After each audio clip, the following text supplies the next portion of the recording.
Hai guys, kembali lagi bersama saya. Oke, jadi saya belum mandi, tapi sebentar lagi mandi. Tapi sebelum mandi saya akan bikin konten dulu tentang saya punya kegelisahan nih. Sebenarnya bukan kegelisahan sih, cuman kayak saya nih panas dengan barang ini.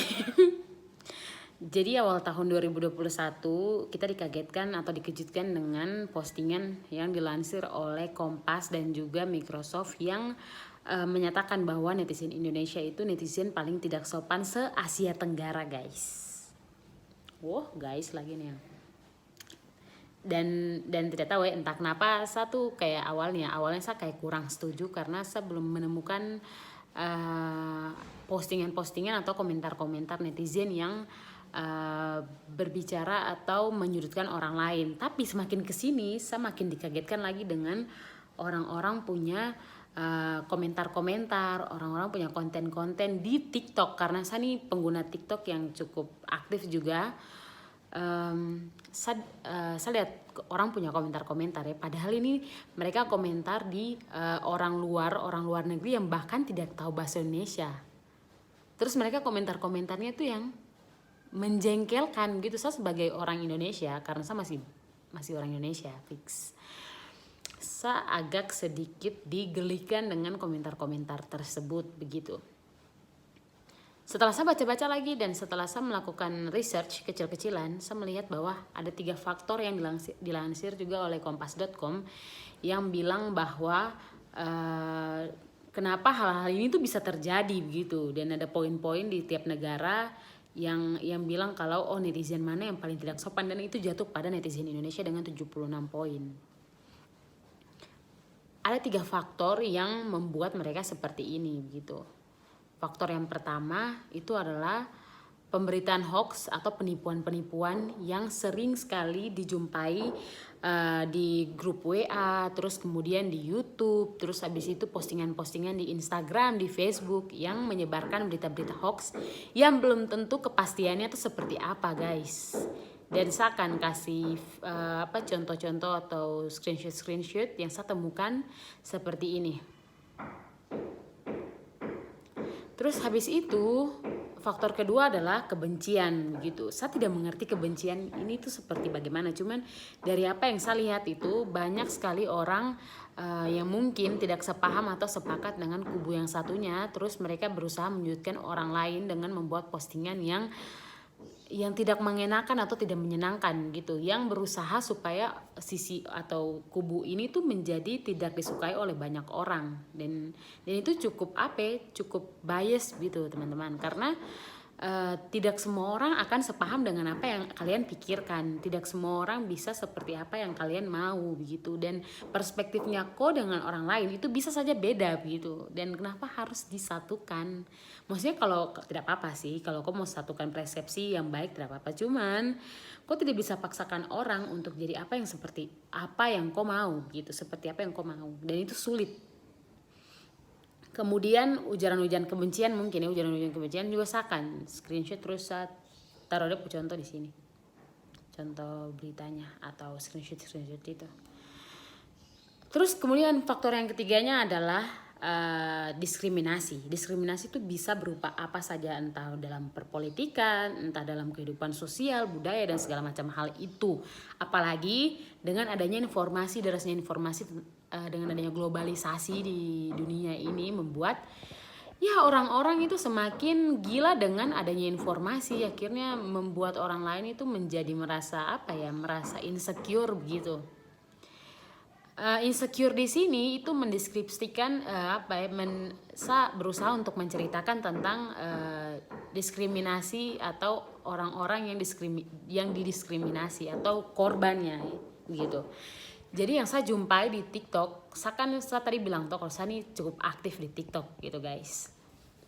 Dan yang saya jumpai di TikTok itu ada orang-orang yang, apalagi orang-orang yang plus 62 nih begitu dong, komentar-komentar di situ tuh komentar yang menurut saya kayak tidak penting gitu, dan dong juga tidak akan baca kok komentar, kok paksakan kehendak sekali. Contohnya nih yang paling saya sering temuin. Jadi misalnya kayak penyanyi salah satu mungkin yang kamu tahu juga di sini, saya akan sebutkan dia pun nama. penyanyi Aurora yang menyanyi itu yang Runaway yang filter di Instagram sangat terkenal sekali. Kalau kamu tahu yang bikin kamu gambar jadi siluet itu. Jadi perempuan ini dia bikin kayak siluet gitu tuh, kayak video siluet baru dia kayak berpose-pose lah ala-alanya dia begitu. Dan di situ tuh banyak sekali komentar orang Indonesia yang saya temuin.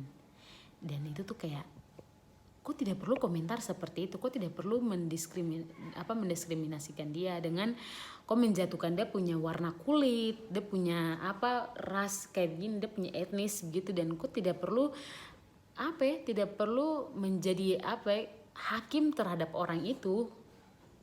Do not judge people by the cover or the outside gitu. Kok tidak perlu untuk menjadikan kok punya pandangan itu dia punya yang jadinya ya nanti bikin ujung-ujungnya juga bikin dia punya diri itu semakin kayak tidak percaya diri, semakin anxiety begitu, dan orang-orang tuh belum aware terhadap apa yang orang-orang ini tuh rasakan gitu. Dan itu tuh betul-betul kayak menyakitkan sih sebenarnya. Apalagi tambah lagi konten TikTok nih dong, luar biasa sekali orang-orang yang berkonten di TikTok gitu, dan mereka dengan berbagai macam komentar-komentar dari warga-warga plus 62 ini, tapi mereka tetap berkarya gitu. Selain itu juga yang bikin satu kayak agak sedikit bagaimana ya, ini bukan sedikit sih, tapi saya betul-betul gemas sekali.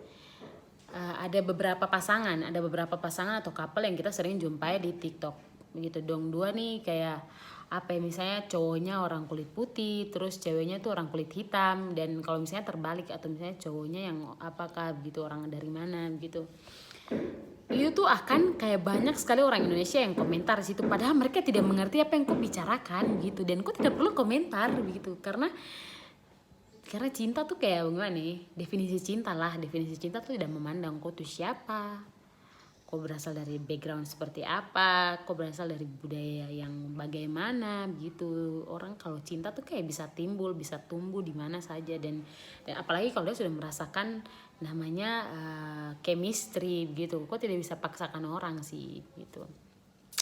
Dan ini yang cukup menggelisahkan saya beberapa kali ini, karena melihat orang-orang punya postingan yang kayak bukan postingan tapi lebih ke komentarnya orang ya, lebih ke cara mereka untuk melihat segala sesuatu hal itu tuh lewat mereka punya perspektif pribadi yang isinya tuh ujaran kebencian, ujaran komentar yang betul-betul kayak negatif semua, yang tidak sportif sama sekali, dan mereka tidak peduli begitu dengan apa yang kau komentarkan. Lagian juga kalau misalnya ada yang peduli, maksudnya kayak kalau ada yang lihat gitu komentar-komentar yang menjatuhkan mereka tuh, itu mereka bisa saja kayak mentalnya terganggu, atau mereka menjadi orang yang sedikit introvert tadinya, yang misalnya tadinya dia lebih ceria, dia lebih ekspresif untuk menunjukkan apa yang dia rasa, apa yang dia mau tunjukkan ke dunia lewat dia punya media sosial dan yang lain-lain, tapi terhambat dengan komentar-komentar seperti itu guys. Jadi menurut saya bijak-bijaklah dalam menggunakan media sosial, terus bijak-bijaklah dalam mengomentari segala sesuatu hal, bukan berdasarkan apa yang kalian pikir, bukan berdasarkan apa yang perspektifnya kalian, terus kalian lontarkan gitu, tapi berusaha supaya menjadi lebih ke imbang gitu, lebih ke cenderung tuh kayak tidak memihak, cenderung tidak melihat segala suatu hal tuh dari kalian punya kondisi apa yang kalian biasanya lihat dan segala macam, karena manusia tuh sangat beragam, sangat unik begitu ya. Jadi seperti itulah pembahasan kita yang cukup berat siang hari ini guys. Thanks.